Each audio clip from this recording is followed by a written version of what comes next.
సంబంధ బాంధవ్యాలు సరిగా ఉంటేనే వైవాహిక జీవితంలో ఒడిదుడుకులుండవు. మరి అలాంటి వైవాహిక జీవితంలో సమస్యలు తగ్గించడానికి కూడా ఫెంగ్ షూ ప్రకారం కొన్ని చిట్కాలున్నాయి. ఆ చిట్కాలేంటో ఈరోజు తెలుసుకుందాం. ఫెంగ్ షూ ప్రకారం మీ పడక గది సరైన స్థానంలో ఉండాలి. ఒకవేళ అలా లేదంటే పడక గదిలో అద్దాలను హ్యాంగ్ చేయాలని సూచిస్తున్నారు. అంతేకాకుండా గది బయట క్రిస్టల్స్ ని హ్యాంగ్ చేసినా కూడా మంచి ఫలితం ఉంటుంది. పరుపుపై పరిచే దుప్పట్లు కూడా వైవాహిక జీవితం ఆధారపడుతుందని ఫెంగ్ షూ చెప్తోంది. తెలుపు లేదా ప్రకాశవంతమైన ఆకుపచ్చ ఇలాంటి రంగులను పరిస్తే మంచిదని చెప్తున్నారు. అంతేకాకుండా ఎరుపు రంగు దుప్పటి వాడినా కూడా మంచి ఫలితం ఉంటుంది. మంచాన్ని కిటికీలకు ఉన్న దిక్కున వేయకూడదు. ఒకవేళ అలా కుదరకపోతే కిటికీలకు తగినంత దూరం ఉండాలని ఫెంగ్ షూ చెప్తోంది. ఇక మంచం కింద ఎలాంటి వస్తువులు పెట్టకపోవడమే మంచిది. అలా వస్తువులు పెట్టడం వల్ల జంట మధ్య గొడవలు జరిగే ఆస్కారం ఉంటుంది. ఇక పడక గదిలో టీవీ లేదా కంప్యూటర్ వంటివి ఉండకపోవడమే మంచిది.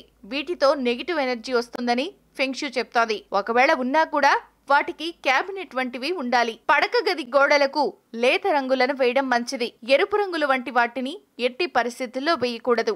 ప్రాచీన రహస్యాలు, ఆచార వ్యవహారాలు, శాస్త్రీయ విశ్లేషణల సమాహారం మీ తాళపత్రం. మరిన్ని వీడియోస్ కోసం సబ్స్క్రైబ్ చేసుకోండి. ధన్యవాదములు.